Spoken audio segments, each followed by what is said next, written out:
మన జీవితాల్లో happiness, sadness 2 తట్టుకోలేము గదా! సో, మాకైతే ఈక్వల్‌గా అనిపిచ్చింది. అందుకే బయటొచ్చేసాం స్ట్రెస్ రిలీఫ్ చేసుకోనీకి. పానీపూరి తినడానికైతే వచ్చేసామనమాట. ఎక్కడెక్కడికో వెళ్దాం అనుకున్నాం, కానీ లాస్ట్‌కి మా పక్క స్ట్రీట్‌లో ఉండే పానీపూరికి వచ్చాము. ఇదైతే కందుకూరి షాపింగ్ మాల్ అపోజిట్‌లో ఉంటుంది ఎగ్జాక్ట్‌గా.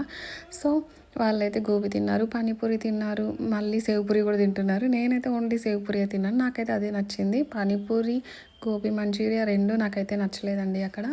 సో, పానీపూరి అంటే I only prefer Kapu street. Kapu street panipuri నాకు చాలా బాగా నచ్చుతుంది. సో, ఇది చూసారా నా ప్లేట్‌లోది లాక్కోవాలని చూస్తుంది.